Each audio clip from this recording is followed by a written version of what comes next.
TV ప్రేక్షకులకు స్వాగతం. మన జనసేన అధినేత పవన్ కళ్యాణ్ గారు తన సొంత జోబులో నుండి పార్టీకి 10 కోట్లు విరాళం ఇచ్చారంట. ఆల్రెడీ సుప్రీంకోర్టు ఇచ్చేసింది, ఎవడు కూడా ఇవ్వకూడదు, ఈ బాండ్లు ఇవ్వకూడదు, ఈ బాండ్లు ఇస్తే అవన్నీ కూడా స్టేట్ బ్యాంక్ ఈ బాండ్లు వాల్యూడ్ కాదు, ఆపేయాలి, అవన్నీ కూడా రిపోర్ట్ చేయాలన్నారు. అందుకని ఈయన దారి మార్గం చూపించేస్తున్నాడు.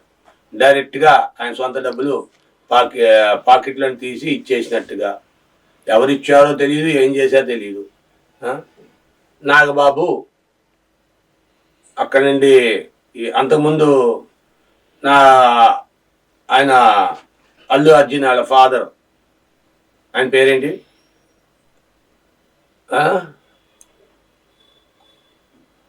గీతా ఆర్ట్స్, అల్లు అరవింద్, ఆయన మీకు తెలిసే ఉంటుంది, అందుకే అడుగుతున్నాం మిమ్మల్ని. అల్లు అరవింద్ ఆయన అనకాపల్లి నుండి వేసాడు, ఏం గెలవల, వచ్చేసాడు.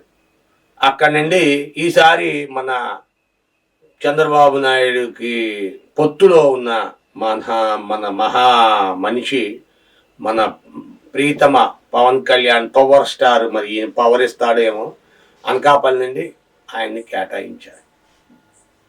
ఈయన ఎప్పుడు మామూలుగానే భీమవరం నుండి మళ్ళా పోటీ చేస్తాడంట. మళ్ళీ ఏదో ఒక 2-3 యాదవ్ని వాళ్ళని 2-3 అనౌన్స్ చేశాడు పేర్లు. పార్టీలో రాజకీయాలు ప్రచారం చేసుకోండి, ఎలక్షన్ దగ్గరికి వచ్చేస్తుంది, వేడెక్కిపోతుంది, దేశం అంతా అట్టడికిపోతుంది, మీరు ఎలక్షన్ ప్రచారంలోకి వెళ్ళిపోండి అని చెప్పేశాడు. అయితే ఈయనంట 2 రోజుల ఢిల్లీ వెళ్తాడంట. ఢిల్లీ వెళ్ళొచ్చి బీజేపీతో పొత్తు కుదుర్చుకొని వచ్చి అక్కడి నుండి వచ్చినాక ఫైనలైజ్ చేసుకొని ఫైనల్ లిస్టులు ఇచ్చేస్తారంట, రిలీజ్ చేస్తారంట. ఒక పక్కేమో ఎలక్షన్ డిక్లేర్ అయిపోయింది అని చెప్పి కేంద్ర ఎన్నికల కమిషన్ ఒక పక్క అనౌన్స్ చేస్తుంది, మార్చి 3వ వారం ఇచ్చేస్తాం, మార్చి 4వ వారంలో ఎలక్షను, ఎటువంటి పరిస్థితుల్లో మే 30వ తారీఖు కల్లా ప్రమాణ స్వీకారాలు అయిపోవాలి, కొత్త ప్రభుత్వం వచ్చేయాలి అని చెప్పి ఒక పక్క చెప్తుంది. అయితే వీళ్ళు ముగ్గురంట తెలంగాణ వేదికగా, ఒకటి మోడీ, చంద్రబాబు నాయుడు, పవన్ కళ్యాణ్, వీళ్ళు ముగ్గురు వేదికగా అంట తెలంగాణ ఆంధ్ర 2 చోట్ల తిరిగేసి ప్రచారం చేస్తారంట. సైని అతి తక్కువ రోజుల్లో మోడీ ఆంధ్ర వస్తున్నాడు, వచ్చినాక ఇక్కడ మేము ప్రచారం మొదలు పెడతాం. ఈయనకి రూట్ మ్యాప్ బీజేపీ ఇవ్వాలి. ఆ బీజేపీ మరి అయ్యగారే వస్తున్నాడు కదా, మోడీ గారే వచ్చినాక మరి ఏం ఇస్తాడో చూద్దాం. ఏమైనా సరే ఈసారి పవర్ చేంజ్ చెయ్యాలి.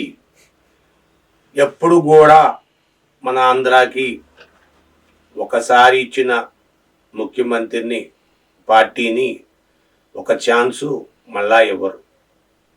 ఏమో చూద్దాం ఈసారి మరి ఏం జరుగుతుందో. అదంతా మీ ప్రజా దర్బార్లో మీ మధ్యవేలు, లేకపోతే బొటన వేలు, చూపుడు వేలు, ఏ బటన్ నొక్కుద్దో చూద్దాం. దయచేసి మీ విలువైన అభిప్రాయాన్ని కామెంట్ రూపంలో తెలియజేయండి, లైక్ చేయండి, షేర్ చేయండి. ముందు మా బటన్ని, మీ విలువైన ఏళ్ళతో మా బటన్ని షేర్ చేయండి, ప్లస్ సబ్స్క్రైబ్ చేసుకోండి, లైక్ చేయండి. Thank you. 1 and all.